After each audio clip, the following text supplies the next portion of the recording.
Representative Leland's on board. Welcome, Tina.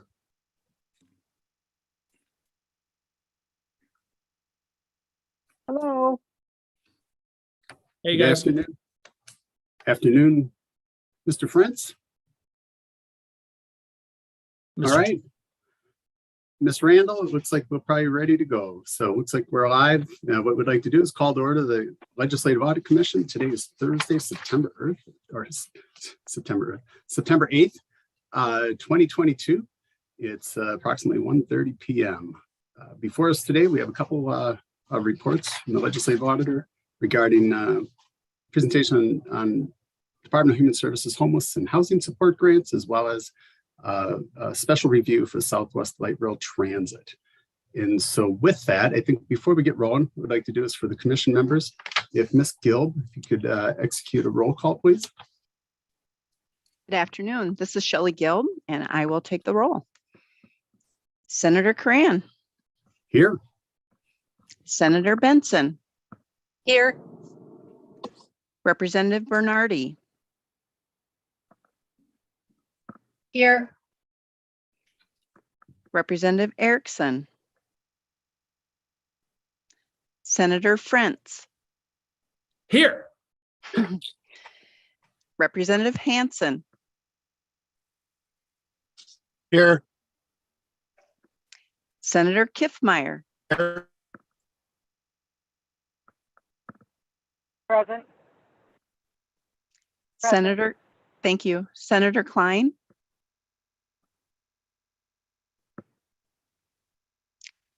Senator Klein. Representative Liebling. Present. Representative Pearson. Present. Representative Quam.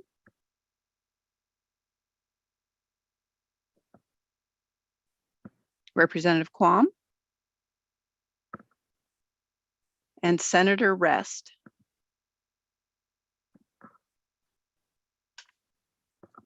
I'll give her one more time. Senator Rest. Okay, that ends the roll. Mr. Chair. Thank you, Ms. Gill. Calling myself. We have a quorum as well. And so let's get rolling. We have a tight time frame. We would like to respect everybody's time, but also respect everybody who's here and presenting today to cover these two important reports. So Ms. Randall, if you'd like to kick it off for your team, and then we'll roll right into the first presentation. Thank you, Mr. Chair and members. For the record, my name is Judy Randall. I'm Legislative Auditor, and it's really nice to see all of you here today. Thanks for scheduling this hearing. As Mr. Chair noted, we have two reports that we released last week that we're going to be discussing. The performance audit of DHS's oversight of homelessness and housing support grants, and then our special review of the Southwest LRT. So we're going to start with the performance audit of DHS's grant oversight. And Ms. Lyson, who's with us, she's the Deputy Legislative Auditor for the Financial Audit Division, will get into the details of that report. But before we do that, I just want to note that this is not the first time that we have identified problems related to DHS's oversight of grants. In March of 21, we released a performance audit related to the Behavioral Health Division's oversight of grants. And the scope of that audit was from 2017 through March of 2020. So it predated COVID. And frankly, we found a lot of the same findings. And so we have a concern about DHS's ability to oversee grants. You know, the problems we're seeing are not just in one division, they're in several divisions across the department. But I also want to note that this is a concern we have across all of state government, frankly. We will, in the coming month, we will be releasing another performance audit related to grants, this time at the Department of Health. And as you all know, you have directed us to conduct a program evaluation looking at grants across state government of, grants of state funded money to nonprofit organizations, with a particular look at the Office of Justice programs and the Department of Education. So we are doing a lot of work in the grants area, and we do have a lot of concerns. And so our hope is that when you all come back into session in January, we will have a lot of information, a lot of findings and recommendations from both the legislature and state agencies, so we can kind of collectively help to improve this area of government. So that's kind of our overall mission here. But to get into the details of this report, I'd like to now turn to Ms. Lyson. Thanks, Mr. Chair. Thanks, Ms. Randall. And Ms. Lyson, please state your name and your position, and then the floor is yours. Thank you, Mr. Chair and members. For the record, my name is Lori Lyson. I'm the Deputy Legislative Auditor for the Financial Audit Division. Today, I plan to go over the Financial Audit Division's report of the Department of Human Services, Homelessness, and Housing Support Grants. I would like to recognize first the audit team, Valentina Stone, she oversaw the audit, and then Ria Bawick, Lisa Makinen, and Sarah Olson performed the testing. I'm going to go ahead and share my screen.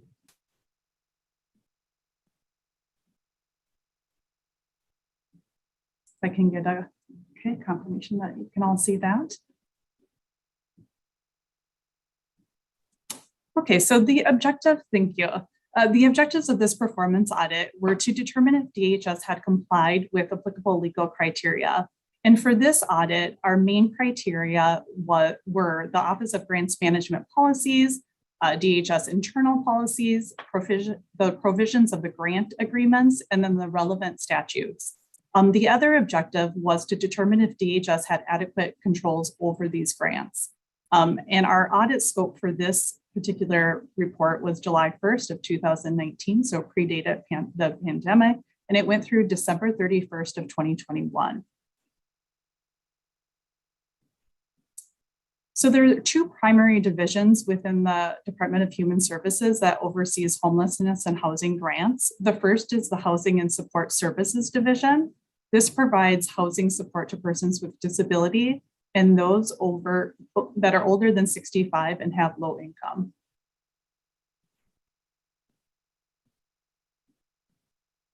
Sorry, I'm noticing that I have a banner across the top. There we go. Sorry about that. And then the second division is the Office of Economic Opportunity. With economic opportunity, and that provides access to food, temporary housing and shelter, and training on financial literacy. And then our audit included two types of grants. The first one we're calling recurring grants. Those are grants that were here before the pandemic and after the pandemic. They're awarded biannually, and they are also awarded through a competitive process. And then the second type of grant that we looked at is the COVID-19 Response Emergency Services grants. Those grants were there to provide additional shelters, food, staffing, and isolation spaces for those who were homeless or those who were not able to isolate safely at home. And these were awarded through an internally developed process at DHS, and they combined some elements of single source and competitive grants. And then the grantees themselves included local units of government, tribal government, and nonprofit organizations.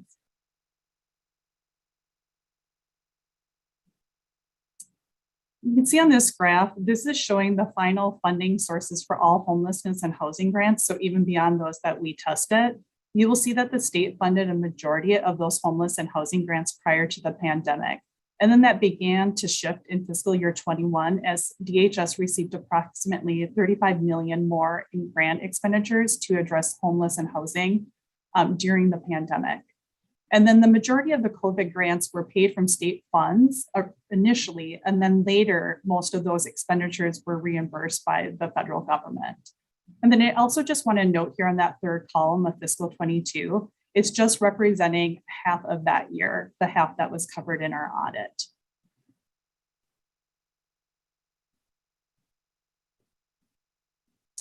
So our audit results show that DHS did not always comply with grant requirements, and they also had significant deficiencies in internal controls.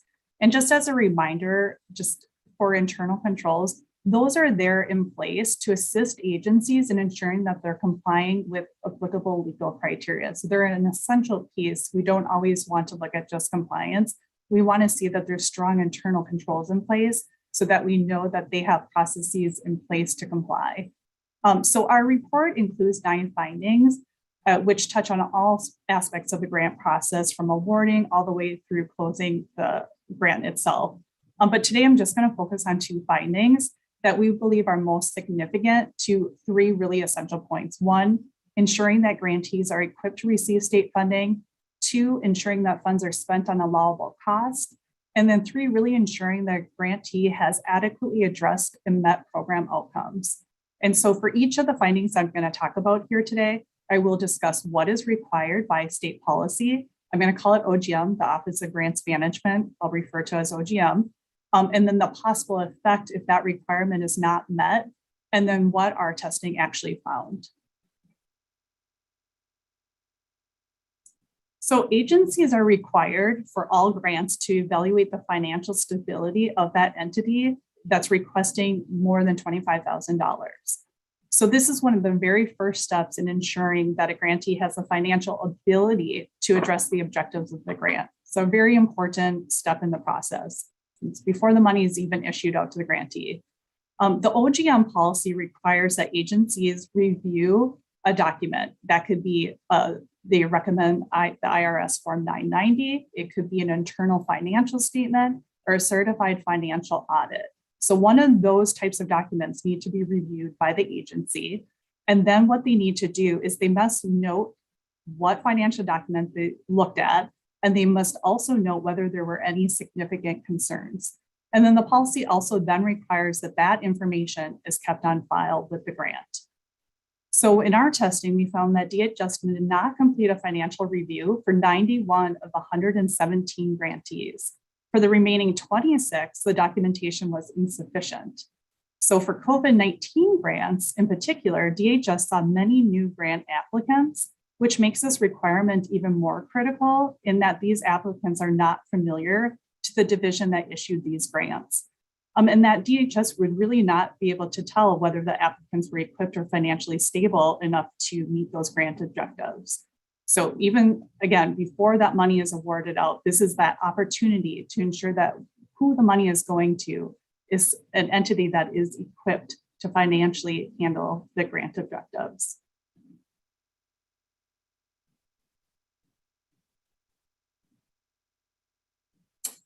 And so in addition to checking out, the financial stability of an entity, the agencies are also required to conduct a monitoring visit for grants that are over $50,000 at least once before final payment goes out.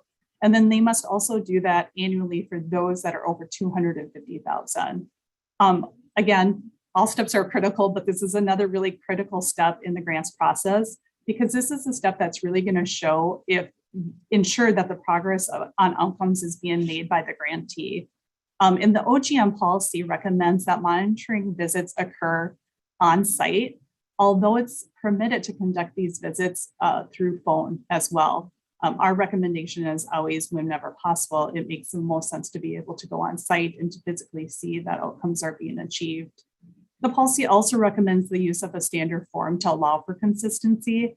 And then again, just like with the previous slide, the policy requires that any documentation for these monitoring visits is maintained in that grant file. Our testing here showed that DHS did not complete site visits for a majority of the grants that we looked at. And for example, I'm just going to chunk out one section of them. They did not conduct visits for 93 of the 109 COVID grants. So what this means is that DHS does not know if program outcomes were being achieved for those grants.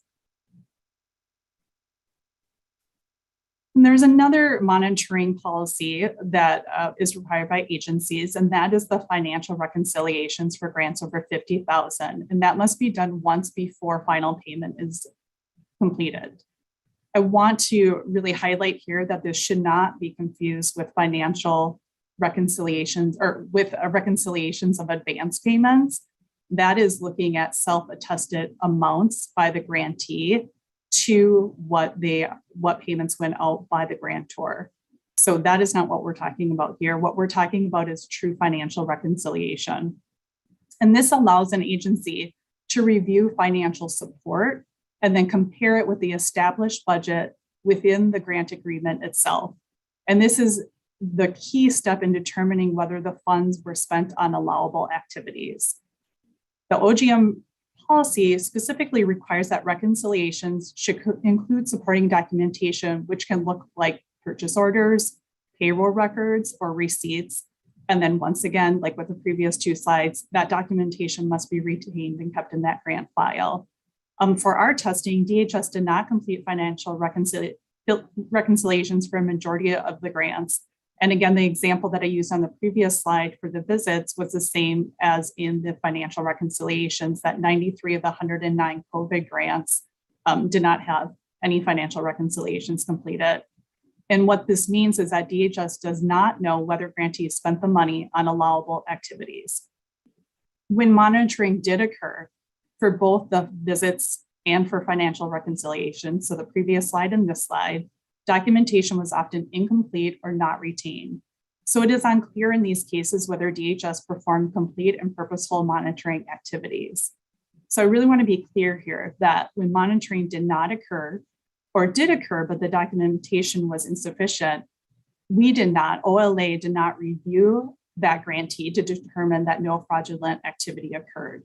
So we are not saying there is fraud, but we can also not say that fraud did not occur. And essentially, this also talks about DHS in that DHS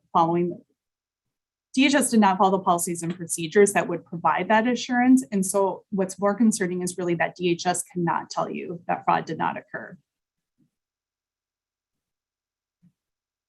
And so I only, again, am just covering those key findings regarding adequate oversight. However, we did have an additional 7 findings that we didn't discuss here today, but it did touch on all aspects of that grant process. And those covered anywhere from conflicts of interest, awarding of grants, progress reports, and closing out those grants. But in the interest of time, we picked those that were the most concerning from a grant oversight perspective. However, I'm happy to answer any questions related to any of the findings in our report. So, Mr. Chair and members, thank you for my time, for allowing me this time this afternoon, and that concludes my presentation. Thank you, Ms. Lyson.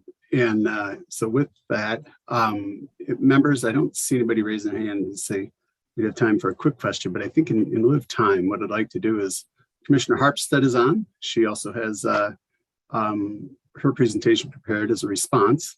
We do have one. We'll take one quick question, but Commissioner Harpstead, we'll go to you next. Senator Kiffmeyer has a question for Ms. Lyson and or her team. Senator Kiffmeyer, floor is yours. Yeah, thank you very much. So my question is for Ms. Lyson. Is the Office of Grant Management Standards there for agencies to choose to use, or are they required to be used by the agency? Ms. Lyson. Thank you, Mr. Chair and members. They are required by statute to follow the OGM policies. Thank you, Ms. Lyson. Follow up, Senator Kiffmeyer. Yeah, so even though it is a state law, they chose not to follow the state law to use these standards. So I just wanted to be clear about that. I wasn't quite sure. So thank you. Thank you, Senator Kiffmeyer, and thank you, Ms. Lyson. With that, Commissioner Harpstead, would like to move to you. I did look through and it looked like you had a very thorough presentation. And so what we'd like to do is if you could cover the high points, and then we can cover if there's any further question from members regarding the report. So Commissioner Harpstead, the floor is yours. Thank you, Mr. Chair. Jody Harpstead, the Department of Human Services Commissioner.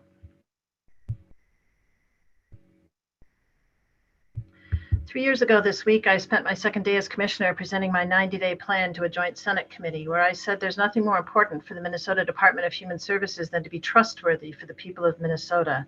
I'm going to leave it at that. This remains as true today as it was then. There have been no major reports of payment errors from DHS since. Next slide. We've had a year of solid audit findings this year. 2 to highlight is the managed care entities, which is a audit that's often hard to come up with generally complied on, but we did. And this 2021 single audit that showed no misspent or misappropriated funds in the 15 months of COVID-related funding audited to date. Next slide. On the homelessness and housing support grants, we agree with the report's recommendations of work DHS should be doing as we process grant dollars. We did not follow all of those recommendations for these grants. It was simply not possible during the COVID pandemic to do it all, given the urgent time frame. And the vast majority of the grants in this audit were COVID grants expended from 2020 to 2021. Before we move on from the next slide, I just wanted to refer to the 3 findings that Ms. Lyson presented. We did review all the 990s of the providers that we were sending grant money to. We didn't properly document it. We did as many remote visits as we could during COVID. And we did do our financial reconciliations. We didn't properly save the documentation of that. Next slide. I've confirmed, as I said, that we did complete the financial reconciliation, I should say, of 95% of the grantees receiving these funds, who have returned $462,000 in unspent, not misspent, funds to the funds from whence they came. We'll continue to follow through on the remaining 7 agencies until we account for all the funds expended. And as our OEO team in Children and Family Services and our other DHS divisions stand up our new contracts integration system, all the recommendations in this audit will be incorporated into their required daily work, as they already have been in our Behavioral Health Division. Next slide. The urgency of getting funds deployed was motivated by concern about early outbreaks of COVID and homeless shelters on the East and West coasts. Throughout the pandemic, we've seen that people living outside are 11 times more likely to be hospitalized and 8 times more likely to require intensive care. During fiscal 21, 3,650 households were served by base appropriations in our emergency services program, and by comparison, over 8,300 households, 2.25 times more, were served with COVID response funding for 18 months. Next slide. Responses to protecting people experiencing homelessness and preventing outbreaks that would overwhelm hospital capacity were supported by an influx of state and federal funding early in the pandemic before vaccines or even scaled up testing capacity. We had no additional staffing come along with this funding, plus we had redeployments, turnover, and a hiring freeze through fiscal 21 to process $26.5 million of state funding and eventually $80 million of federal funding in the audit. At the time, these processes were all paper file based. As our team went home for the stay-at-home order, they grabbed those files and went home, scrambling to get funds out while converting to a remote digital process of doing their work. Next slide. We started to make funds available within 3 weeks of the stay-at-home order. The normal time to process grant dollars when following all documentation procedures is 6 months. The normal time to request an exception from the Office of Grants Management is a month. Our housing teams intentionally prioritized rapid, nimble processes to distribute these funds as efficiently as possible. Those teams and I have received dozens of messages this past week thanking us for saving lives during the pandemic with these funds. Next slide. Some of the things we accomplished were creating an innovative shelter model like a Vivo Village to better work for people encamped in Powderhorn Park in 2020. Funded collaborative initiatives between municipal and county governments and nonprofit providers in 5 communities in Minnesota, supported temporary hotel spaces used for shelter in 16 counties, culturally focused safe shelter and isolation options in Minnesota and Bemidji, supporting American Indian populations, and assisted pandemic responses from 21 programs supporting homeless youth. Next slide. This is a slide that shows the time frame of originally the behavioral health audit that Ms. Randall mentioned in her opening remarks. You can see that extended into 2020. And now these housing and homeless grants from 2019 to 2021. Back in the last quarter of 2019, we began our work on an internal control system framework called Operation Stopgap, and another one that we called Operation Swiss Watch. Our contract system project began almost a year later. We finished our Operation Swiss Watch discovery process in the second quarter of 21, and we implemented our contracts integration system at the last of fiscal 21. This housing and homelessness grant audit came out here in August, and in September, our behavioral health division will have all of its contracts in our new contract integration system. The contract integration system is designed to be sure that we follow every single step of a process to do a contract, and it gives our staff much better tools to be sure they don't skip any steps along the way in our grants management. And you can see that there are now 800 contracts from the behavioral health division in that system. Also interesting to note that when I testified on the behavioral health audit a year and a half ago, they were processing 400 contracts annually, now 800. Our OEO division was handling 200 contracts annually in 2018 and now handles 500. Even adding a handful of people over these years, the capacity was swamped. by federal COVID funds. Next slide.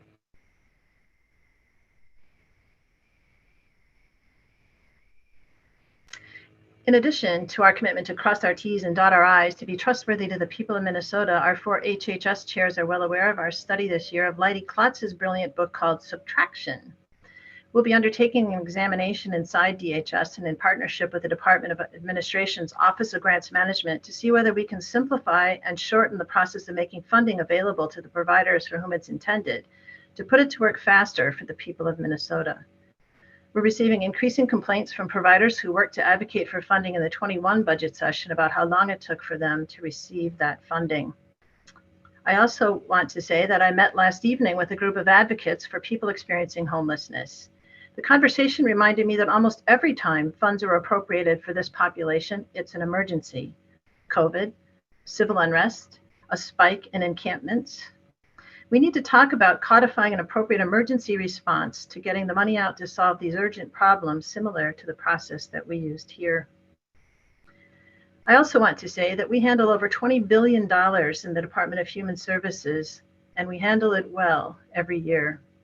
To look at this expedited process to get funds out in an emergency and conclude that our whole department is in trouble is grossly unfair to the caring and competent people of the Department of Human Services. Next slide. Going forward, we intend to be as trustworthy to the people of Minnesota for getting funding out to our neighbors who need our support in an agile, more flexible fashion, as we are to the taxpayers of Minnesota to have a solid approach to accounting for funds spent, especially through an ongoing workforce shortage. Thank you. Thank you, Commissioner Harpstead, and appreciate your expediency and on your side of delivering it. So it's important. I think you can understand the concerns that everybody has as far as the trustworthy. We just want to make sure that the dollars are accounted for, and we know the services that you provide are vital. But the one piece, for me personally, is especially around the conflicts of interest, those that are all on the approval process, that the level of or lack of transparency from a legislative perspective and our insight in the ability to do that or get that information is important. At the end of the day, it's our job to prove we get great value and we've got the transparency. So we would hope with the new system that that the reports don't look like they have in the last few years of missing significant key components. And even I think throughout the report, it talked about lack of supervision and or because of the emergency or the expedited process and need, that processes were created probably out of necessity.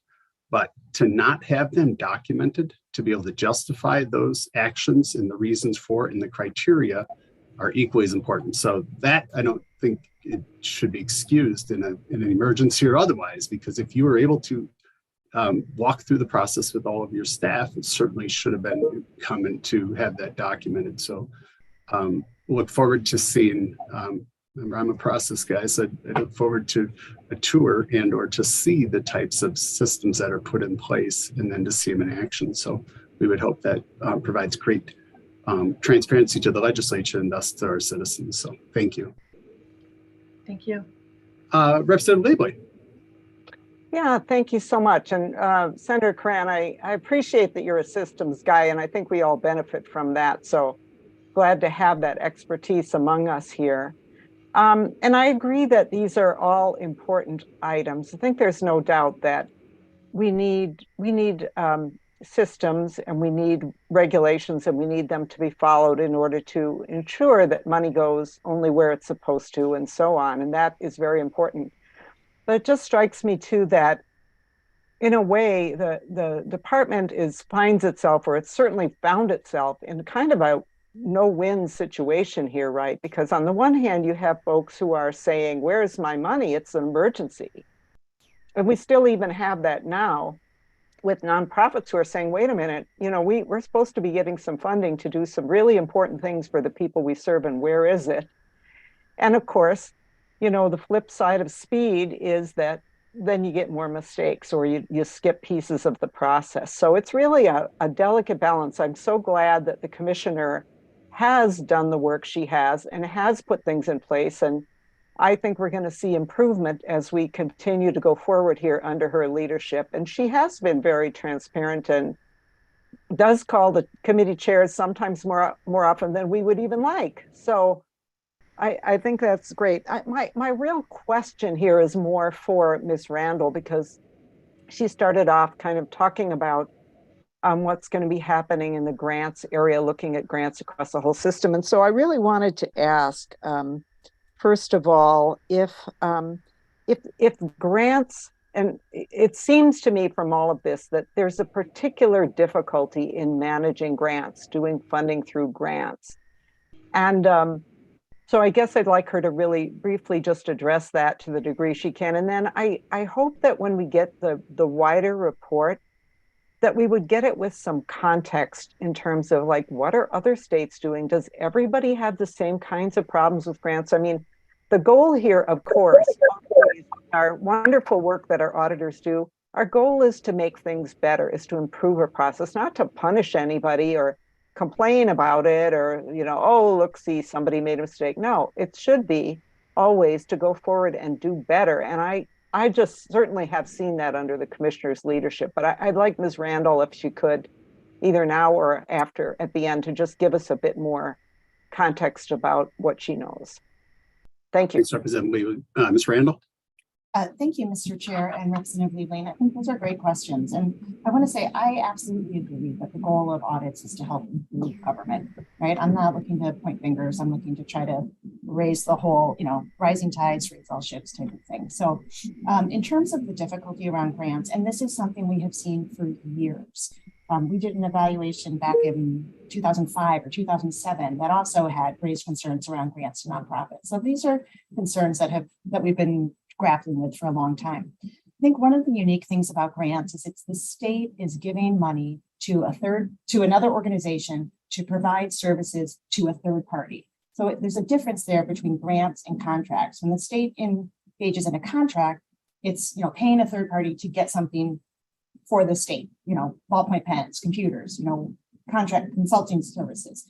Grants, it's, you know, we're asking party X to provide a service to party Y. And so there's a feedback loop that isn't necessarily as easy to see. And so that's why we need this additional monitoring on the back end to make sure that the person who is supposed to receive the services actually receive them. And so again, I think grants kind of pose this additional risk because we don't always have insight into those final stages. And in terms of what our broader evaluation is doing, absolutely, we are looking at what some other states are doing. We're trying to find ways to, again, help all state agencies find opportunities for improvement across all state agencies, because this is something that everybody grapples with. And one thing we have heard from state agencies is always it's a balance, right, between the expectations and the timeliness, as Commissioner Harpstead talked about, and then also how many resources do we as a state want to devote internally in these state agencies to administering the grants rather than pushing the money out to provide more services. And so there's a natural tension there. And I think that's something for the legislature to grapple with in the coming year. And I'm hopeful that OLA will be able to provide some information that can help that conversation. Thank you, Ms. Randall. Representative Liebling, any follow-up? Thank you. Thank you, Ms. Randall, and thank you, Representative Liebling. Senator Friends. Thank you very much, Mr. Chair. First of all, thanks, Ms. Randall. Thanks, Ms. Lyson and your team. Excellent job as always. Thanks, Commissioner, for coming here. It's extremely valuable to have a little back and forth. First of all, Representative Liebling covered about half of the things I wanted to say, so that saves us some time. But I would say this for all of us as we look to make things better. If we see grant programs that are going to require more resources, more staffing, we have to tell the people of Minnesota, hey, glad you put some money up, but just remember, we've got to administer these safely. And I couldn't have put it better myself, Ms. Randall. We're talking about that classic tension between how fast you want it to go out. We can send it out tomorrow if there's no oversight. I'm probably going to hear about that later. Or do you want us to be thorough, to document some of these things and make it take much longer? And I think part of that is on the legislature as we talk about some of these grant programs to say, you don't just wave your magic wand and have it go out with 100% review and all the documentation allowed by law. And I think we owe it to the people of Minnesota when we do those things to say, let's make sure that we can administer these grants and supervise them and provide the proper oversight. And if not, here's where I'm going, Ms. Randall. If not, we got to say that at the beginning. I think we have a duty to Minnesotans to say, okay, look, that sounds great, but it's not going to work. And here's why: we don't have the staffing, or we don't have the capacity, or whatever it is.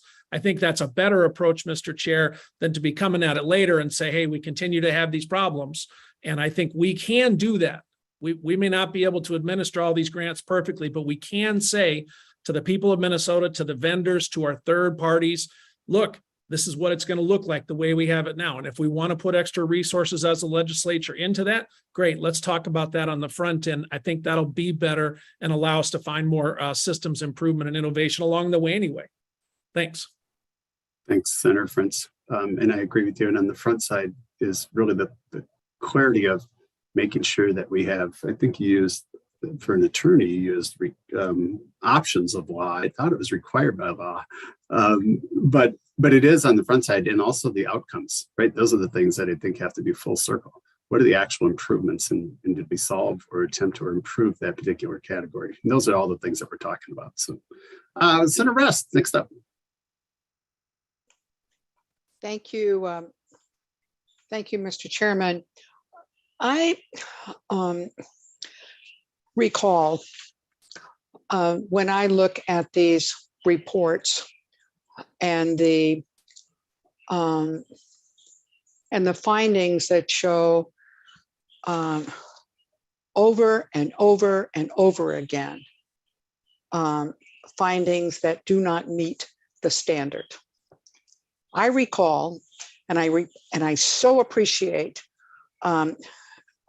Commissioner or Auditor Randall never excusing not meeting the goal, never ever excusing not meeting the goal. You can look at it afterwards, but the point is, in my mind, that the explanation to the taxpayers and to the people of Minnesota that the standards were not met. And I recall in my own life, as a first-year ballet student at Miss Preston's School of Dance, she would say to us, your toe is either pointed or it is not. And there was only one acceptable standard, that your toe was pointed. When we get, and not just with this department, not with just this agency, but years ago, when we would get over and over and over again, repeated findings that were not new findings, but findings that were repeats of former findings, that they were not corrected. And I understand and appreciate the exigencies of getting money out the door to help the people of Minnesota, and that at some point we let them go out with a bent toe. But that doesn't mean that that's the standard, that we should accept it, that we should not expect the next time, Commissioner Harpstead, that when you have a financial audit, we expect there to be no findings. We expect those findings to be corrected. And that is the standard that we want your agency as well as other agencies. There is, as you know, a report that the Department of Finance puts out every month or so on how to deal with internal controls. I expect that you and members of your agency read those reports faithfully, pay attention to them, and learn from them. And I understand lack of perfection. Every single legislator on this board and this commission knows that, for goodness sakes, we make mistakes all the time. We're held accountable to them, if not by our political opposites, certainly by the people of Minnesota. And I just want you to, next time around, come out of this kind of report with a pointed toe. Thank you, Mr. Chairman. Thank you, Senator Rest. Looks like Representative McQuam. Thank you, Mr. Chair. And I sort of echo Senator Rest's comments. What I look at, and I've got some experience in the outside industry on both doing audits and being audited, is that every time an audit's done, you look at your processes and your capabilities and competencies, and you fix it so it doesn't repeat. I seem to recall over the last decade or so, things popping up again and again.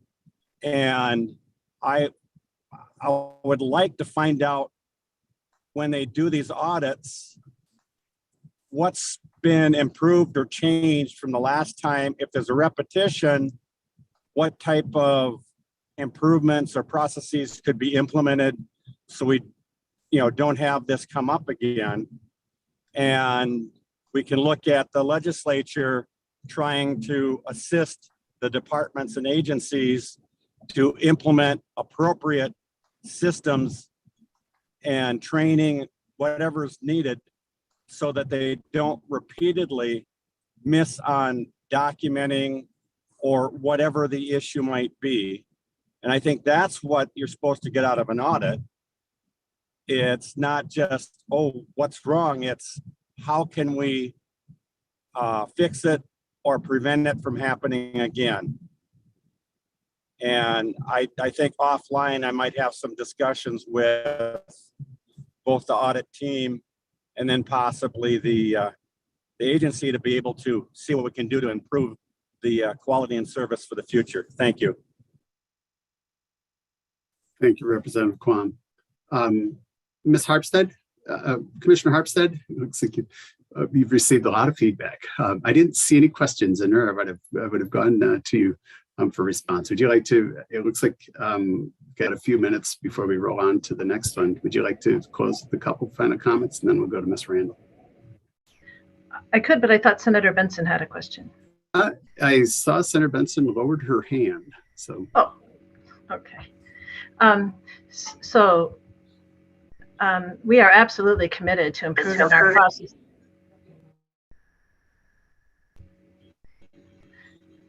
Go ahead, Commissioner Harpstead. We are absolutely committed to improving our processes. That's all of the efforts we've been putting in place for the last several years. We're going to be much, much better at that in our ongoing grants that we get every year from the legislature, and getting the right staffing in those. We always add a head count to those to make sure we have enough staffing to get things right.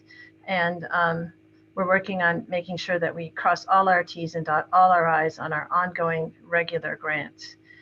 This was a very unique set of grants and done in a time of emergency. And so very, very difficult to cross every T and dot every I and get money out where it was needed. But we are absolutely committed to that going forward, as much as we are committed to asking ourselves, do we really need 80 steps to get from funding out of the legislature to money into the hands of the providers who want to serve the people of Minnesota? And so it is that both and tension, and committed to improving the entire process. Thank you. Thank you, Commissioner Harpstead. And I think we all share those things. And so, as you know, you just described a lot of corrective action, and we would expect then to see that in the ability for the legislature to obtain the information so we know where grants are going, we can measure the outcomes, and that information would be provided to us so we can kind of close that full loop. We also have, what's the root cause? We're on the symptomatic side. This whole conversation is a symptomatic side of a variety of failures. And so those that we play a role in and those that we don't. So it's a huge challenge, but we certainly want the transparency. Boy, and I don't know how we can say it better than Senator Rest, pointed toes from here on forward. So it really is the truth, and it's not an option. And so what we do from this point forward, our job is to prove great value to all citizens. And we know your job is that as well, and functionally delivered. I think the frustration is this is decades of state law requirements, and then the continued lack of the follow-up or these what appear to be broad gaps.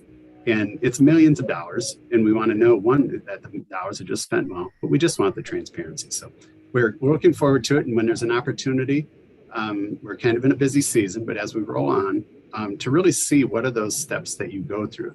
You mentioned the time frame from the 3 weeks in the emergency world to achieve the goal, to in the traditional world without an emergency was 6 months. What takes 6 months? And so, I'm always going to be a partner to anybody who wants to streamline that process and bake in the accountability. We'll walk alongside you to try and accomplish that. So we appreciate it. And I think everybody's fully committed to working on this. So thanks, Commissioner Harpstead. And Ms. Randall, a couple seconds, or you could do a close couple seconds here and then open right up into the next topic, Southwest Light Rail. Ms. Randall. Thank you, Mr. Chair. And I just wanted to say how much I appreciated the conversation among members and the commissioner. I think you all are hitting on the right issues, and I'm going to see if we can change our from generally complied to not comply to pointed toe, not pointed toe. I think that's a great standard for us to use going forward. So I'm going to see if I can work that into our standards. So I don't have anything more to say on grants right now. I mean, I think our conversation on this topic is going to continue over the next several months, and to the extent we can help find process improvements, that's a big interest of ours. So we will also stand alongside you as we all kind of walk down that path. So now I think I'll switch over to the other report we're here to talk about today. And that, of course, is our special review on Southwest LRT. As you likely all remember, this past session, the legislature passed a law directing OLA to conduct a special review or a program evaluation or both on Southwest LRT. And then, as you all know, you all directed OLA to conduct a program evaluation on the project as well. So understanding the lots of concerns and all the questions that members had related to Southwest, we decided to do both as the law kind of encouraged us to do. So of course, we have a team still working on a program evaluation, and that is still underway. But we decided to launch a special review to try to get some information out to members and to the public as quickly as possible.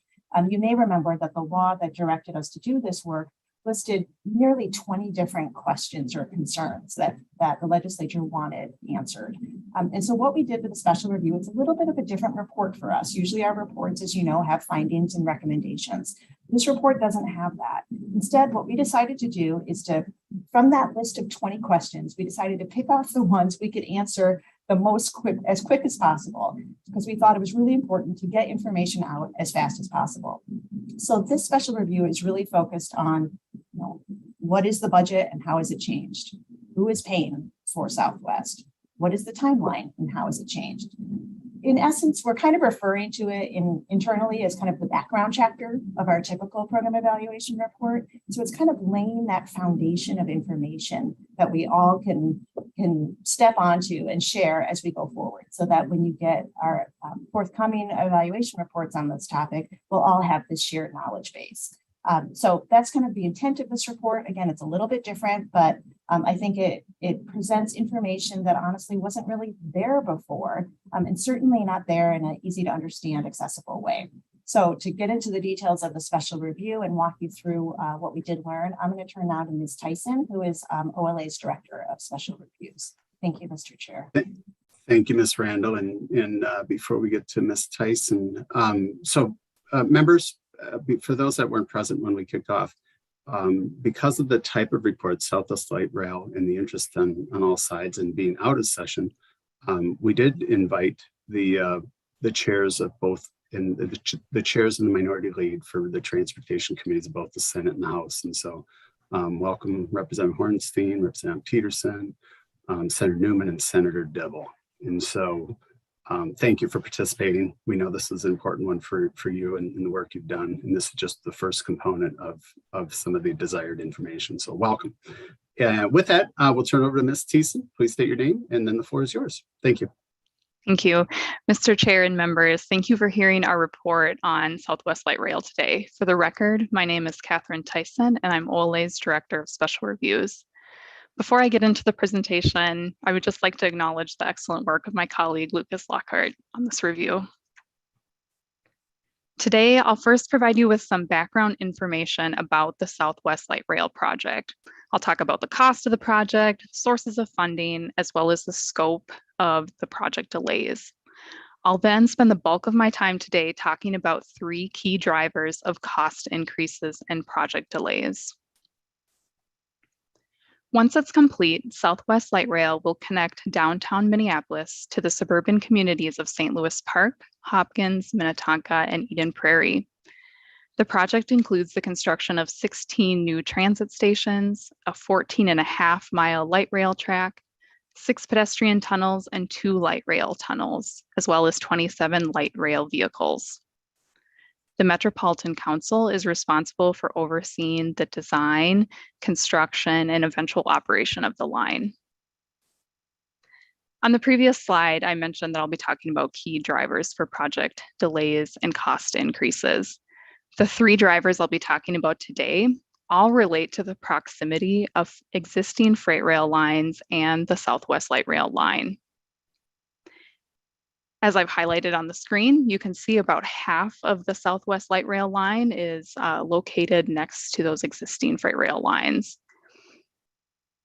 Also, as I talk about those key drivers, you may also want to consult the map on page 19 of our report, which shows kind of a closer up view of a portion of St. Louis Park and Minneapolis that really pertains to these key drivers. In 2011, the Federal Transit Administration approved the Metropolitan Council's application to pursue funding for Southwest Light Rail through a federal grant program. In that year, the council projected that the line would cost $1.25 billion. However, since 2011, the cost of the project has more than doubled. The council's current budget estimate is approximately $2.74 billion. The council has not yet determined the exact cost of the project, and the council's governing body has not formally adopted this budget estimate. Funding for Southwest Light Rail has come from a variety of sources, including the federal government, Hennepin County, the county's Transit Improvement Board, or CTIB, Hennepin County Regional Railroad Authority, or HCRA, the state of Minnesota, and 4 of the 5 cities that encompass the route. As of March 2022, the federal government was the largest single source of funding for the project, representing 35% of the approximately $2.74 billion cost estimate.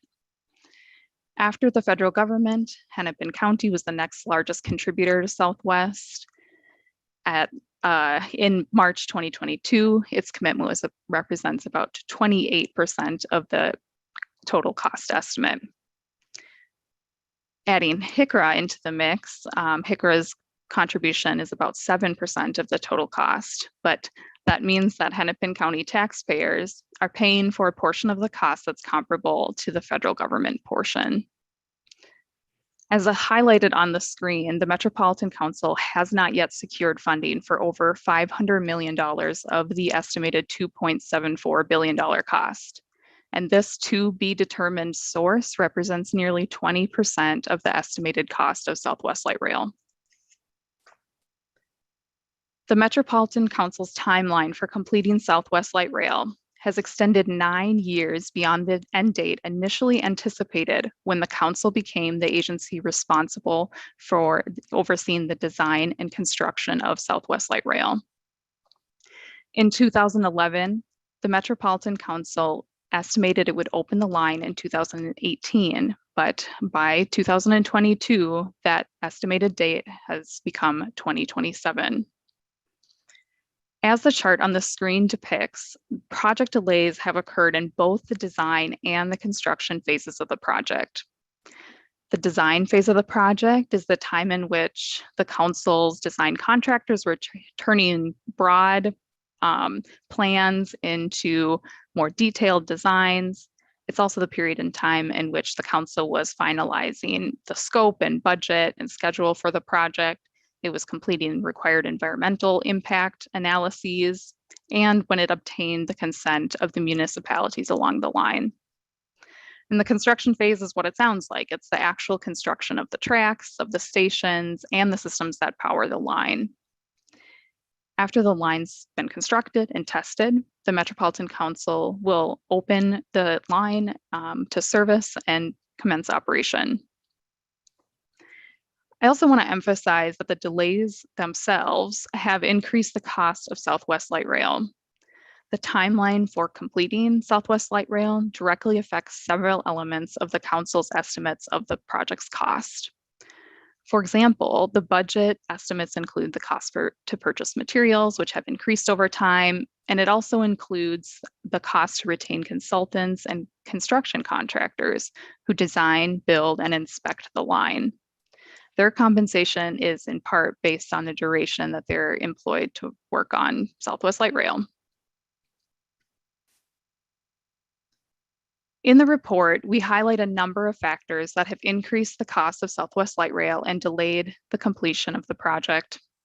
The three factors I'll be talking about today are: first, the uncertainty of the final location of freight rail along the project's alignment; second, the light rail tunnel currently being constructed in Minneapolis's Kenilworth corridor; and third, a concrete barrier wall that has been constructed between freight rail and light rail traffic in Minneapolis. Early plans for Southwest Light Rail assumed that an existing freight rail line would be moved to make way for light rail along portions of the alignment in Minneapolis and St. Louis Park. These plans were recommended by HCRA, the Hennepin County Regional Railroad Authority, and adopted by the Metropolitan Council's governing body in 2010 as the locally preferred alternative. A locally preferred alternative is the route of transportation as well as the mode, like a bus or light rail train or a commuter train. And that's selected by a regional or local authority for a future transit project. When the Metropolitan Council applied to the Federal Transit Administration to begin the process to pursue federal grant funding for Southwest, it was assumed that freight rail would be relocated and handled as a separate project from the light rail project. However, when the Federal Transit Administration granted Southwest Light Rail entry into this federal grant process, it said that freight rail relocation had to be brought within the scope of Southwest LRT. Despite the importance of freight rail relocation to the project's plan, schedule, and budget, the question of whether to relocate freight rail or co-locate freight rail and light rail remained an unresolved issue into the early 2010s. In 2014, after extensive study and input from elected officials and the public, the council determined that relocation of the freight rail line was not going to work. It instead decided to build the light rail next to existing freight rail in Minneapolis and St. Louis Park. In summary, the time needed to study the co-location route and feasible relocation alternatives, gather input, revise the designs, prepare additional environmental studies, and secure the consent of the municipalities along the line added time, perhaps years onto the schedule, even before Southwest Light Rail got to construction. The second key driver of cost increases and project delays I'm highlighting today is the tunnel being built in Kenilworth corridor. To preserve an existing pedestrian and bike trail and an at-grade freight rail line without removing existing housing, the Metropolitan Council in 2014 elected to build a tunnel for the light rail line within Minneapolis's Kenilworth corridor. As is well known, there were many issues with the construction method originally designed for the tunnel. Most notably, there was unanticipated soil settling during initial tunnel construction that necessitated an alternative construction method in the part of the tunnel that runs within feet of a condominium building. In September 2021, the Metropolitan Council changed the construction method for part of the tunnel. Not only was this change costly, it cost about $30 million, the project's contingency fund, the change delayed the completion of the project. It required different crews, different equipment, and prompted the council and its construction contractor to replan how the contractor would build the tunnel through Kenilworth corridor. And the final key driver I'll be talking about today pertains to the need for a concrete barrier wall between freight rail and light rail traffic along a portion of the alignment in Minneapolis. In negotiations with BNSF Railroad Company to use its right-of-way for the Southwest Light Rail project, the Metropolitan Council agreed to extend by about a mile this concrete barrier wall to separate freight rail and light rail lines. This change, which was approved in April 2021, cost $83 million. The council used money from the project's contingency fund to pay for the change.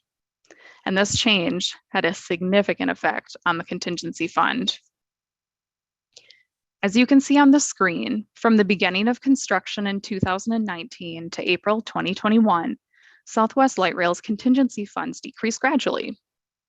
However, the addition of the barrier wall to the project dramatically reduced the project's contingency funds. In the months that followed, other changes reduced the contingency funds further, and that left the project insufficiently funded in the summer of 2021. In August 2021, Hennepin County provided an additional $200 million to the Metropolitan Council to shore up the project's contingency fund.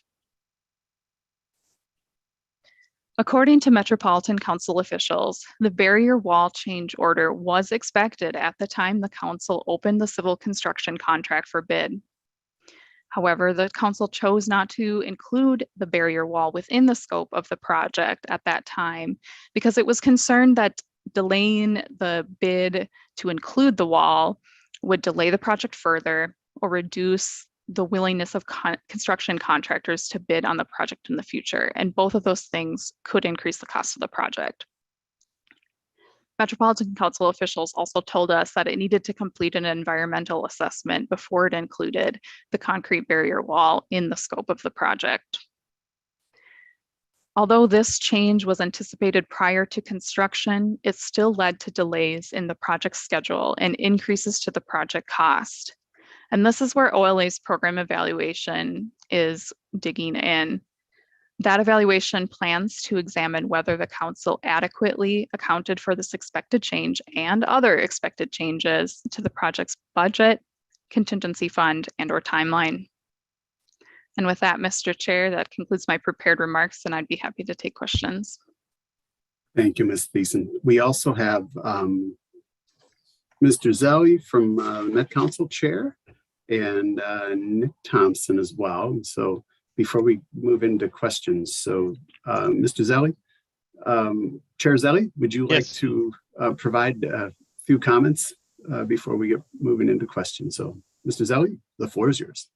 Thank you, Mr. Chair and members of the commission. I really appreciate your inviting us. And I am, just for the record, Charlie Zelli, Chair of the Metropolitan Council, and I'm joined by Nick Thompson, who is Metro Transit's Deputy General Manager for Capital Programs. First off, I just have to say how much we respect the Office of the Legislative Auditor and the professional manner in which they've undertaken these reviews. Actually, I think this report is, actually captures and documents this timeline of delays and the reasons for the cost increases. This 14.5 mile long, very complicated project, the largest public works project in the history of Minnesota, has clearly run into some unexpected issues. Then really probably the magnitude and the complexity of the project is more than anything has kind of led to the need for more funding. And I think this is alluded to in the report. It's hard to document the full 40 years as this project has developed. And thousands of public meetings and numerous technical studies. But we actually take the report seriously and appreciate the fact that really the drivers of cost increases, which if we're summarized anything, it is probably more having to do with delays than actual specific construction elements.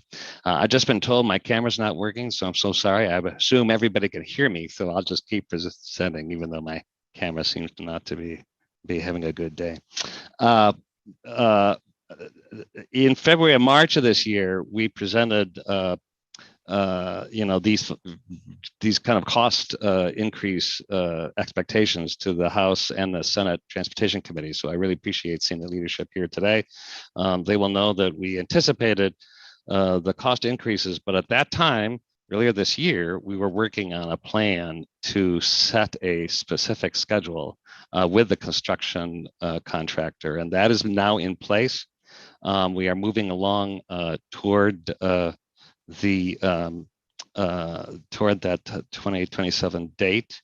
And we are now focusing on follow-up systems contractor negotiation to ensure that schedule is adhered to. We kind of recognize the importance of schedule. That's what's driving costs, and we are fully focused in every way to make sure that happens, and if we can even come in even sooner. We brought in consultants who I have had great experience with when I was Commissioner of Transportation in the Dayton administration, who really have specialty work in complicated projects. And in fact, we've invited and now have a memorandum of understanding with MnDOT and their chief construction personnel to come and do kind of peer review kind of assessment of all of our practices to ensure we're not missing anything. Needless to say, 62% of the project is done. I think it's critical that we finish the project. It comes with tremendous economic benefits for the region, really for the whole state. Even though this is an increased cost, we believe it's worth it.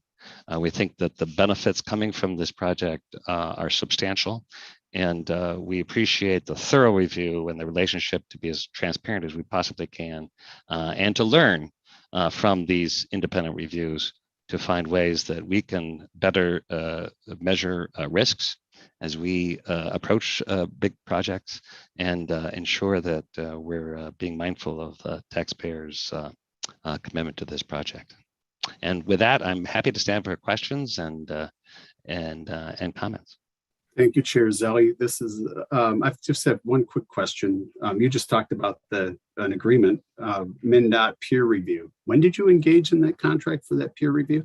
I could defer to Mr. Thompson, but I believe we initiated that a number of months ago, and maybe in May, but it might have actually been signed, and they've initiated a few meetings and are doing that work as we speak. Mr. Thompson. Thank you, Mr. Zelli. Mr. Thompson. Yeah, Mr. Chair, that timeline is correct. MnDOT expects that their report on the peer review would be available by the end of this calendar year, is what their current timeline would be. They started in June, the review. Thank you, Mr. Thompson. The reason I ask is so you just engaged in the process, and the project's a 40-year-old project, and with all the concerns that we have, the reason we're here and looking at this report is we just engaged in the peer review process months ago. It just seems long after the fact that it should have been a key component. So with that, we do have a variety of questions. We have about 25 minutes left. And so the first hand up, we've got Representative Petersburg, then we'll go to Hornstein, Senator Newman, and Senator Benson.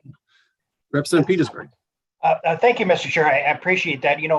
One of my big questions is that we have another project that Hennepin County and Met Council is pursuing leading up to the north, the Blue Line extension that has potential being just as complicated. So I think it's very apropos for us to figure out, what went wrong with the timelines and cost overruns before we pursue that. And it seems to make sense that we would have that report done before that happens. Obviously, this report to me shows a lot of information that those of us on the committee have been aware of for quite a while. And it also highlights the fact that there were many opportunities in which people knew the scope of the project was going to be different than what was being planned and what was being approved by the federal government. And so my question is for the auditor, will the review of the program that we're going to get later, will that have more extensive information in regards to how mismanagement or potential mismanagement and decisions made impacted this, so that we can move forward with other projects that won't have this same problems?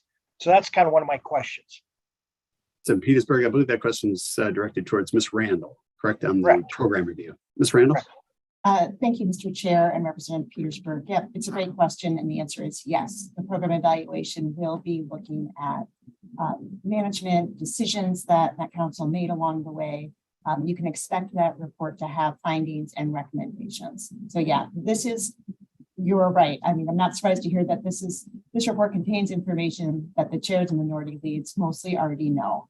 But the intention of the report is to kind of bring everybody up to your level, right? So that we all have this shared information. So it's kind of the background chapter. But absolutely, our subsequent reports, we plan on digging in more deeply into the decision-making process. In particular, we plan to be looking at change orders and non-conformance reports, especially. Thank you, Ms. Randall. And with that, and I think one of the important things, we won't have all the time to address all of the questions. And as you move into the program review, are you open to a variety? People are going to have many more questions. Can they direct them to you, Ms. Randall? Mr. Chair, absolutely.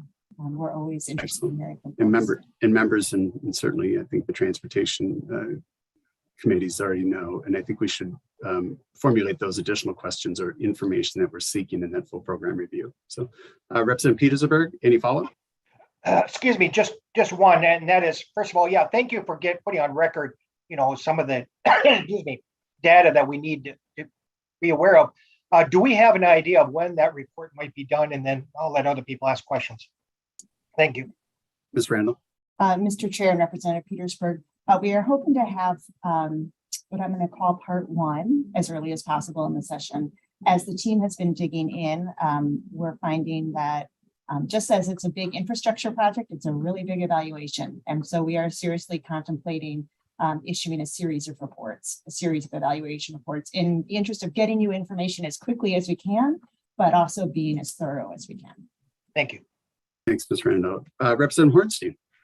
Thank you so much, Mr. Chair. And I had similar question to Representative Petersburg, so I'll just make a quick comment because I was also interested in more specifics that are forthcoming. So, but Ms. Randall and Ms. Tyson, I just wanted to thank you for this report. I think Ms. Randall said that you wanted to, that one of your goals was to have this in an easy and to understand accessible way.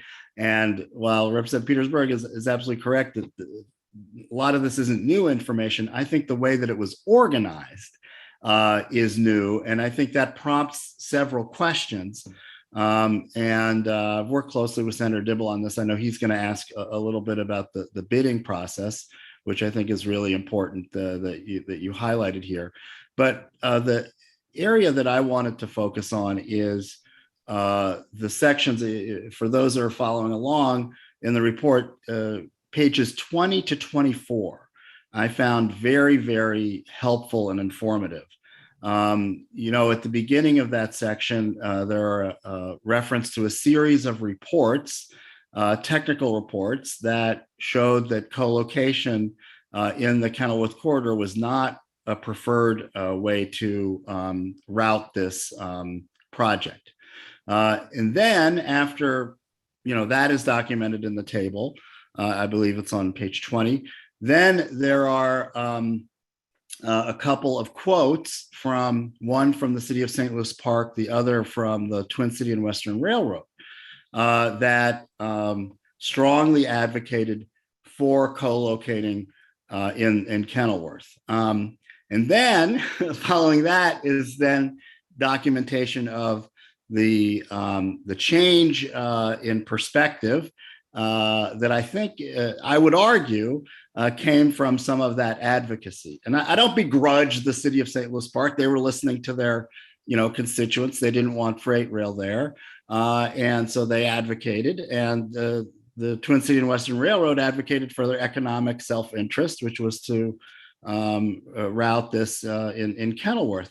But it appears to me, Mr. Chair and others on the Audit Commission, that this was really a political decision and not a technical one. And I think that is also confirmed by a very objective study that Senator Dibble and I had requested from Trans Systems, which you refer to, which did also say that with some modification, you could do the route in St. Louis Park.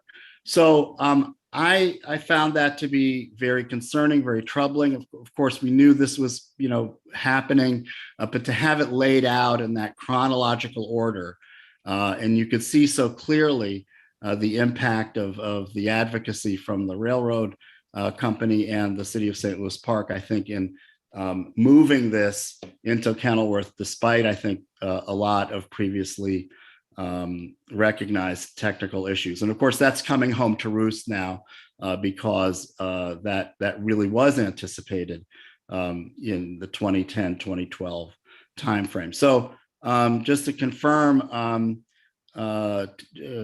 Ms. Randall, there will be some additional information forthcoming on that process, the decision-making process that led to the location of this in Kenilworth. Ms. Randall. Thank you, Mr. Chair and Representative Hornstein. I believe so. My understanding is that the program evaluation is focusing more on change orders that happen during construction. So I'm not sure how deeply more we're going to get into the location decisions, but I will certainly communicate with the team and we'll follow up with you to see if we can make sure to address some of your concerns. Thanks, Ms. Randall. Representative Hornstein, we do have. Yeah, I'm done, Mr. Chair. I appreciate your including myself and the transportation legislative leaders. Excellent. We appreciate being here. Thank you, Representative Hornstein. And we have Senator Newman. Thank you, Mr. Chairman and members of the LAC. First of all, I want to thank you, Mr. Chairman, and the various members of the LAC for allowing the Senate Transportation Committee to participate in this meeting today. It's an issue that we've been dealing with in the Transportation Committee for some time, and I've got to tell you, I'm very appreciative of allowing both myself and Senator Dibble to attend. My question is for Chair Zelli. Chairman Zelli, you and I have discussed this particular project on numerous occasions over the years. And I can't tell you at which meeting that we discussed the issue of mediation, but I know that we did, and I don't think it was just too long ago. I'm very concerned about the damage that has occurred to the condominiums in the Kenilworth area. Now, Representative Hornstein, myself, and Senator Dibble, we have visited those condominiums, and what we saw is really very, very troubling. And I think that these folks, their homes are large measure, like everybody else, probably their largest major asset in their portfolio is their home. And the value to their homes has decreased, I mean, drastically. When we talked at one point, you acknowledged that the Met Council was entering into mediation with either the owners of the condos or the condominium association or both. I honestly can't remember off the top of my head. But the very fact that the Met Council is entering into mediation, to me, is an acknowledgement that the Met Council is at least worried about the damages to these condominiums. And I would indicate, Mr. Chairman, that Ms. Thiessen told me the other day that the potential damages to the condominiums in that association are not included in this report. Not included. So it's those potential damages are nowhere in this $500 million estimate. So my question, Mr. Zelli, is twofold. What is the status of the mediation between Met Council and the folks involved in these condominiums? And what other contingency expenses that aren't in this report on your radar screen? What else is there out there that we should be concerned about as a potential contingency expense that isn't contained in this report? Thank you, Mr. Zelli. Chair Zelli. Thank you, Mr. Chair and Senator Newman. This is actually a process that is being engaged with currently. And as you know, the disruption relating to the condominium buildings was at a time that this secant pilings, which are inches away from the parking area of that condominium association. And so when we first saw evidence of some cracking, we got a engineering firm, Socotec, which is we understand, I've been told by our consultants, that the highest qualified engineering firm that deals with these kind of issues. They came up the next day, and they've identified a number of things, one of which is that this building had some structural issues. I won't get into that, but we entered into mediation to have a thoughtful process of knowing that we just simply can't ignore some of their concerns, and seeing what we could find solutions that would keep the project moving, because as again, delays are costly, but also find ways that we could help and maybe to not just alleviate their concerns, but to actually provide some substantive solutions. I'm pleased to say that is ongoing now. We're reached an agreement to actually do some physical remediation. They have requested a mediator be Kathleen Blatz, who I think we all know, and she is the mediator, has been very engaged in, and I have been talking to the condominium association, which is representing the owners. So I'm pleased with the progress. We're all impatient to get moving forward, but I think that process is a good one, because we know that we want to go and lean into solutions that we think are the right thing to do. Thank you, Chair Zelli. I think the second part of the question was other unfunded or other contingency issues outside of the condominiums. Well, we do have within that $500 or so $1 million, there's additional contingency, and if there's delays even greater, I mean, there's always continues to be risks, but we think that this Sika development is one that can be managed within this timeline and budget. But there continues to be risk in this project, and certainly just the construction of the Kenilworth Tunnel is the one that has caused the delays and much of the budget disruption. But I think we're hopeful we'll be able to stick on that schedule that we've outlined before. Thank you, Chair Zelli. And with that, Mr. Chairman, can I ask a very brief follow-up? Very brief follow-up question, Chairman Zelli. Has a date yet been set for mediation? That's number one. Number two, is it correct that you are not aware of any contingency expenses, unknown expenses, other than what you have got covered in that $500 million? There's not something lurking out there that you're aware of that the OLA or this committee is not aware of. Is that correct? Chair Zelli.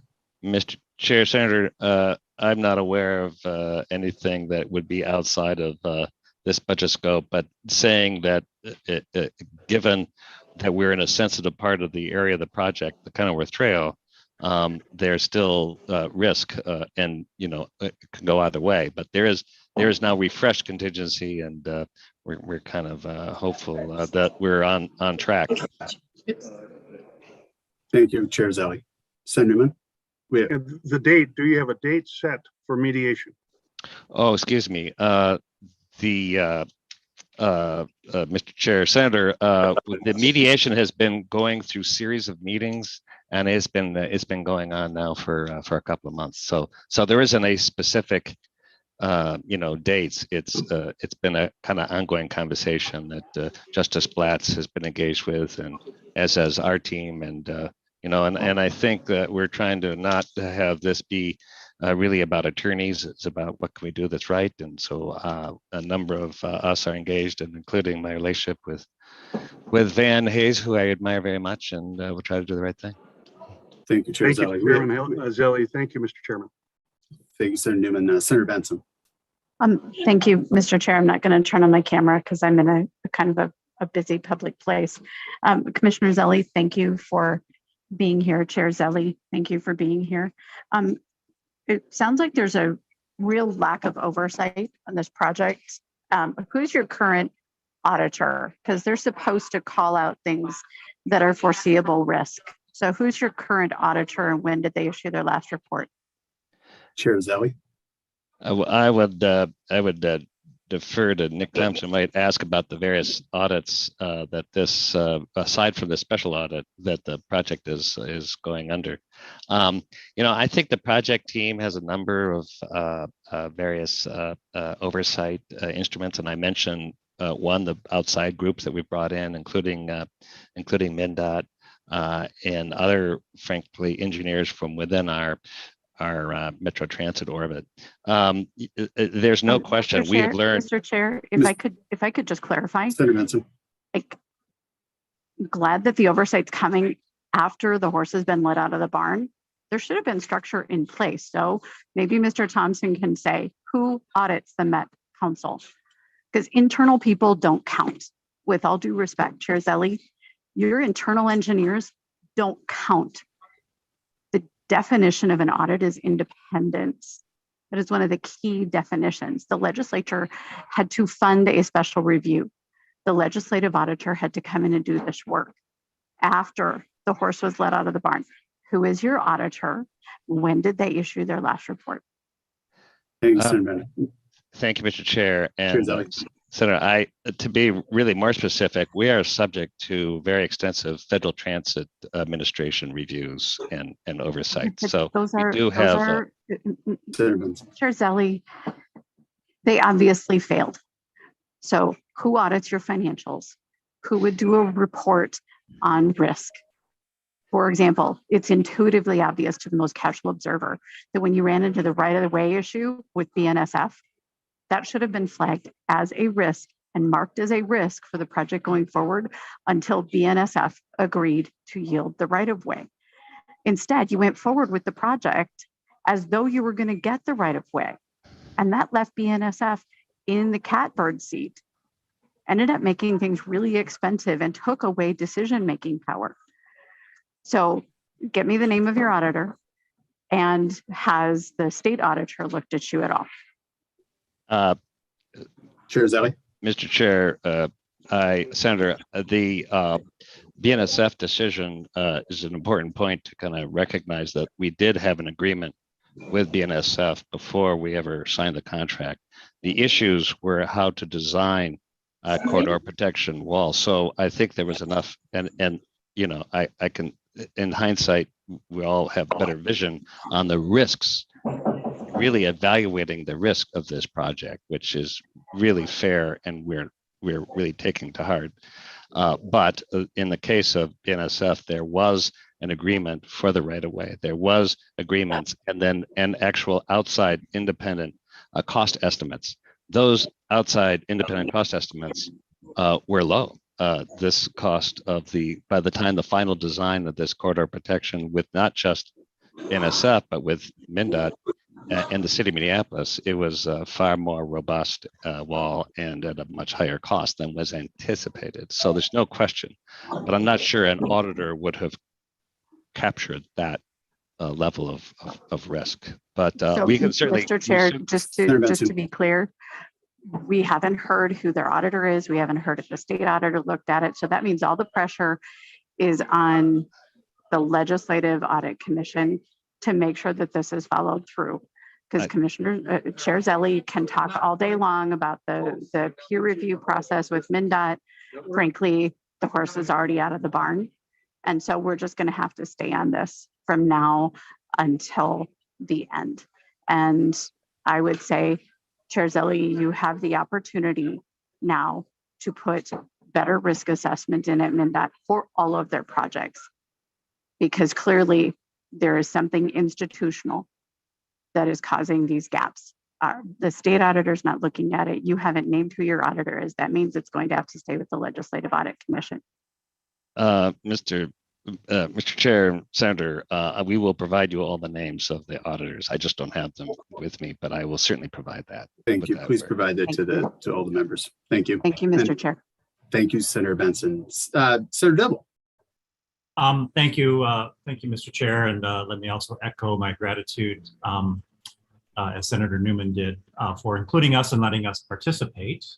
I'll just ask. I mean, I of course have many questions. You know, I really appreciate this preliminary report from the auditor, and you know, while it's designed only to provide some kind of basic facts and no conclusions, a few things do jump out from this report that you know, they don't draw conclusions, but they are surprising. One was, of course, the fact that some major facility elements were excluded from pricing and bidding at the time that the contracts, you know, the bids were let and contracts entertained. You know, probably the two largest pieces were the crash wall and the station stop in Eden Prairie. So I think my first question, if I could ask just a few quick questions, I don't want to delay us, I know we're running out of time here, is maybe to either Ms. Tyson or Ms. Randall. Do we know, sitting here today, how unusual that is to leave out of a major capital project large dollar elements at the point at which a contract, you know, a proposal is being let out for bids to be constructed, and also for the purpose of communicating to the public how much is going to be, with the expectation on the part of that agency that they'll just simply draw funds from an established contingency account, which is an account, of course, established for unexpected costs. Do we know? And if we don't know, are we going to find out more about that practice in the program evaluation? Thanks, Senator. Ms. Randall. Thank you, Mr. Chair and Senator Dibble. We don't have a direct answer to that right now. We don't know in terms of other large scale projects like this, whether or not that is a standard practice, but it is something that we can look into. You know, all I can do is speak to, I'm in the middle of a house remodel project, and I know I tried to get everything in that contract up front, you know, even the things that were coming up late in the day. But I think a house remodel is probably a little bit different than a huge infrastructure project like this. So it might be something that my council has a little more insight into, and it's something certainly that I'll talk to the program evaluation team to see if we can Chair get additional Zelli. Sorry. Thank you, Mr. Chair. Senator, just to clarify that, again, I kind of explained this, but the corridor protection barrier was, there was a cost estimate included. There was an agreement with the railroad. The right-of-way was not in question. The issue was a final design. So that was a risk, in hindsight, a risk that was greater, but it wasn't left out. The station Eden Prairie came into the project with funding. What was less anticipated was that actually caused more delays than anticipated. So these are all issues that we acknowledge and understand, but it wasn't that they were left out. It was not, at the time, thought to be prudent, and the delays that would have happened by waiting for a full design of that quarter protection barrier at the time was thought to have cost even greater cost increases by creating more delays. So we certainly welcome additional scrutiny and actually looking at what our best practices around the country. Senator Dibble. Thank you, Mr. Chair. I'll just make a couple of quick points, and they can either warrant response or not. One is, I wanted to address the issue of unexpected that's found in the report and in the response we've heard today. So much of what we're grappling with is characterized as unexpected. And I'm not criticizing the report. The report is reporting on what was said to them. So the word unexpected is not theirs. The word unexpected is the Met Council. And it is well known that I dispute the argument that any of this was unexpected. To the extent that anything was unexpected, it's because it wasn't examined and studied as closely as it should have been. But so much goes back to the planning phase of this project and the environmental and other analyses and study.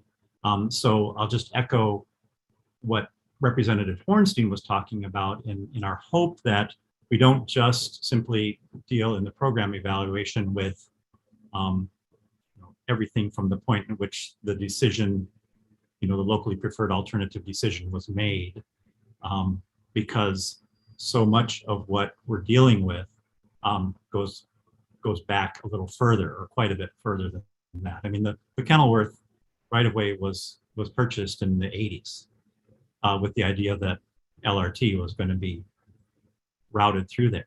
And so nothing that has come to light since then has ever dissuaded to the risk management arguments that Senator Benson was making. Nothing would deter or modify that decision. And there were dramatic changes of material facts that came to light during those processes. The freight being one of them, the conditions being another. And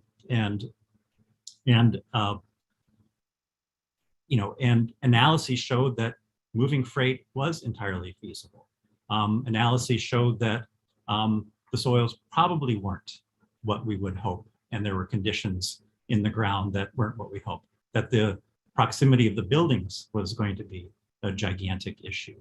And there's others, that is maybe a little secondary, but in terms of the cost benefit, there's pretty strong evidence that different alignment would get you a greater benefit for the cost and would speed up the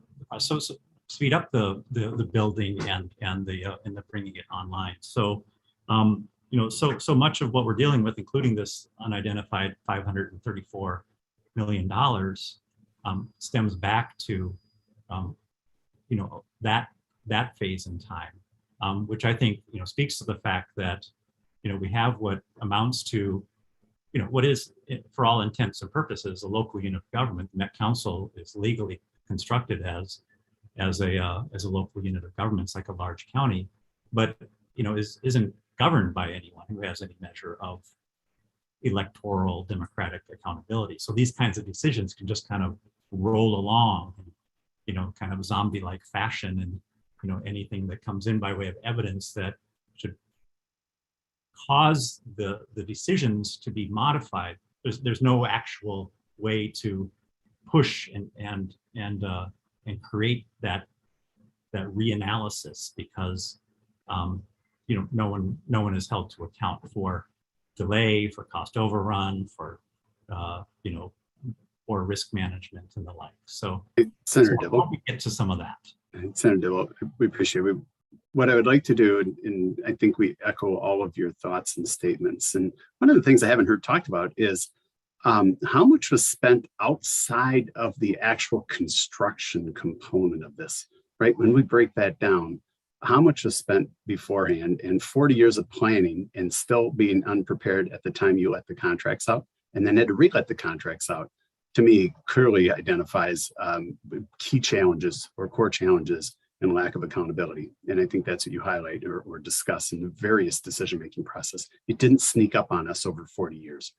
And so with that, so members, we have run over a little bit. I think it's really important. We have 3 other people with questions, Representative Hansen, Pearson, and Quam. We'll take those and then we will, and we appreciate Chair Zelli and Mr. Thompson for your participation and your patience as well. So if we can do that, Representative Hansen, Pearson, and Quam, if we have a question, if we can get to the question so we can, everybody else we can wrap the meeting up. Thank you. Representative Hansen. Thank you, Mr. Chair. And, listening to this, both presentations today, I'm struggling with, we cannot really manage by audit. There seems to be some discussion about, we need the audit or auditors to find things. And for accountability, you have to have managers. And I want to directly ask both the legislative auditor and Commissioner Zelli, or Chair Zelli, excuse me, we haven't really changed the structure of the Met Council since inception, but our state and our metropolitan area has dramatically changed. Chair Zelli, when you were a commissioner, you had deputy commissioners, you had a chain of command. Now you work with a council, which is essentially a large committee. And, there have been proposals for staggered terms, but how do you actually get accountability when people come and go all at once? How do you get accountability if your predecessors are gone or if you're gone? How do you find the fingerprints on the decision? And that's what this audit special review has done. We had to do an audit to look at the 40-year history, and I applaud the auditor for that chronology. It is a forensic audit. It does provide us with the chronology. But Ms. Randall and Chair Zelli, is there a fundamental structural challenge here where the council, as it is structured, cannot handle such big projects? And there will be more big projects that are going to be coming. Do we, for accountability, need to have some different structure? And I know that's not what we asked you to do. I'm asking for maybe some interpretation on change as we're nearing decades since inception without significant structural change of the council. Ms. Randall, I'm going to go first. Mr. Chair and Representative Hansen, thank you for the question. As you may recall, a little over 10 years ago, OLA did an evaluation of the governance of transit in the metropolitan region. And in that evaluation, we talked a lot about the accountability of Met Council. And we laid out several different options for different structures. And it was something that we came out pretty strong on back then. And there were a large number of hearings and a lot of discussion. Staggered terms was one option. We also talked about having, we did a whole continuum of options, going from just staggered terms to having staggered terms and then having some local government representatives on the Met Council, all the way to having the council members be directly elected. And we laid out each of those options and kind of graded them based on different aspects, from political feasibility, frankly, to transparency, to accountability, to credibility. And I think this is an important conversation for the legislature to have. So I will provide a link to all the audit commission members of that report so that you all can look at that. I don't think, some of our reports kind of age out because things change. Nothing has happened related to the composition of the Met Council and the governance structure. So I think a lot of those issues are still relevant. Thanks, Ms. Randall. Chair Zelli, anything to add to that statement? Well, I would just briefly, I won't comment on the governance structure of Met Council going forward and the idea of staggered terms, which I believe Governor Wells is open to. But the that the transportation committee is chaired by a person who actually served during the Dayton administration, has great familiarity. So we try to focus at least those council members to provide continuity. The other is that just organizationally, we are doing a number of projects, ABRT, in addition to some of the early planning works on the blue line. There is the gold line is moving forward with construction. So that is why we actually have beefed up the organizational part of Met Transit. That's why Nick Thompson is a new position, the deputy manager for capital projects. Nick has a great deal of expertise previously at MnDOT and at Met Council. So we are trying to anticipate and kind of understand organizationally how can we really provide greater quality. And just quickly, I've just been informed that our auditor, our financial auditor, is the state auditor. So, you know, just to put that to bed. And the other is, I think that the idea of accountability is something that regularly, when I meet with the governor's office, they take very close notice of everything we're doing. So we do have not ourselves elected, but there is an elected certificate that is and that I serve as a cabinet officer in his administration. Thank you, Chair Zally. And Representative Hansen, are you good? Your hand's down. Great. Representative Pearson. I have a second question, but Mr. Zelli's comment just now begs the question: did our state auditor do an audit on this or have they been actively auditing this program? Chair Zelli. I've just been given an email from our audit representative, a whole list of most recent audits. So I'm happy to share that with the committee when we can figure out a way to do that rather than. But. Excellent. Chair Zelli, please do. No, Mr. Representative Pearson. Yeah, and then to my original question, I guess I'm not on transportation committees, but you know, if we're talking about other projects throughout the state of Minnesota, highways or transportation projects, if there's a 20% hole where an entity doesn't have funding sources for that, do we as a state does MnDOT allow them to move forward with that? You know, we have a $534 million hole in this project on funding and no plan of filling it. And I'm just wondering, Mr. Zelli, specifically, if with your vast experience in this area, if you could enlighten me of how a project like this continues to move forward. Chair Zelli. Mr. Chair, Representative, I think that there are projects in my experience as MnDOT commissioner where we've had cost overruns. That's certainly something that is not desirable, but it has happened and needs to be managed closely. I think you're right. In this case, the issue of finding the appropriate funds to fill this gap is something we're actively working on with our partners, and I would expect to have an answer for that. I have confidence that we will have an answer.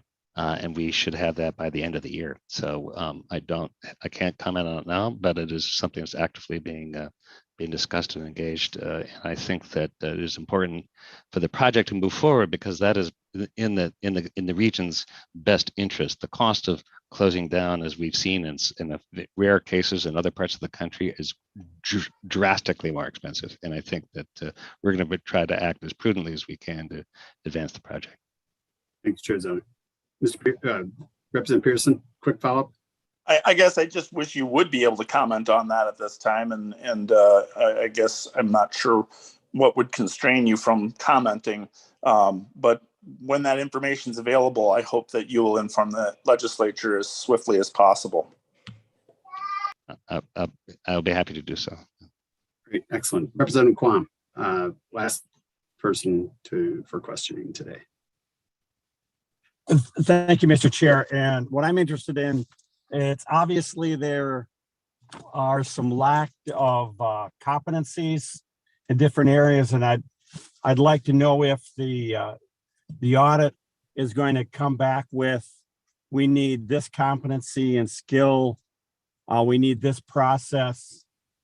et cetera. Because I'm shocked that they didn't realize that railroad and interstate commerce have to go through the federal government to get it worked out, and that they didn't have a contingency in the forethought, that they didn't do enough core samples and soil samples, et cetera, to know that there were problems.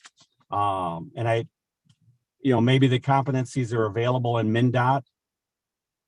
We can look at that, but if we've got out of this audit a list of the mistakes that were made, and then what competencies and processes we got to put in to prevent, because when you start talking $1 billion, it's not trivial. Thank you. Chair Zelli.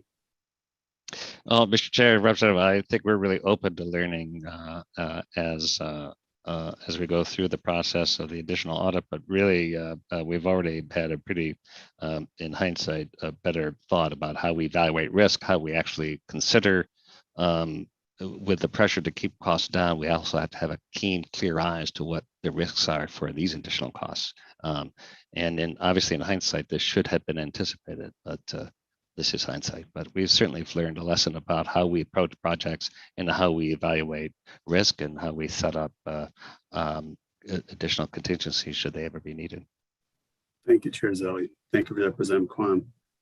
With that, Chair Zelli, I think the overall piece is, everybody talks about an overrun, but we're talking about hundreds of millions of dollars. In fact, we're $1 billion from anticipated. What we haven't heard is anything on ridership projections, right? That now central employment hubs are no longer at the end of that destination, which you're spending billions on, and the tails to run that operation. And we're very interested, and you did highlight that you believe you're going to have some announcement on funding, who's going to fill that $534 million gap.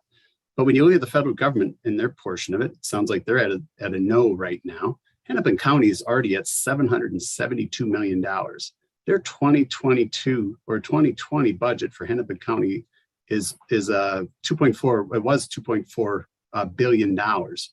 So it looks like those sources are being tapped, and you look at the pressures on Hennepin County with likely devaluation of the hub in which you're building a train to run to, with empty office space. There's going to be a massive shift in tax burden onto residential homeowners in Hennepin County because of the commercial, the downtown commercial real estate devaluation, which likely will hit 2024. It looks like those taxpayers in Hennepin County, just for the Southwest Light Rail, it's going to be a huge portion of their budget for one component. And so we're going to be very interested in, one, what the legislative auditor comes out, and one, what you tell us on where that funding is going to come from. And there's 5 years yet. So I think 5 years before planned opening, I think there's a lot of apprehension about, at some point, when is it enough, and what is it going to serve, and who is it going to serve when you're done? And so those are all the questions I'm sure you get every day. And that's going to be the work of this Legislative Audit Commission, as well as the legislative auditor, to make sure these things are provide some insight or some eyes on it. And that's what we're looking forward to. So we appreciate everyone in their participation. Thank you, Ms. Thiessen, for the work you've done, and Legislative Auditor Judy Randall on the additional work that you have to do and before you. It's a complicated project. We agree. It's 40 years of work that now you must wrap up and analyze in less than a year. We look forward to it. And then, members, any questions, any additional feedback or input for the legislative auditor, please provide that to Ms. Randall, and then we'll look forward to the reports that come out in the future. And with that, I would like to thank everybody who participated, and I think Commissioner Harpstead's on, and all of our members, and Chair Zelli and Mr. Thompson, and of course, all of our transportation members. We know you guys have done a ton of work on this. So thank you, everybody. And with that, we will adjourn the Legislative Audit Commission. Thank you, everyone. Thanks.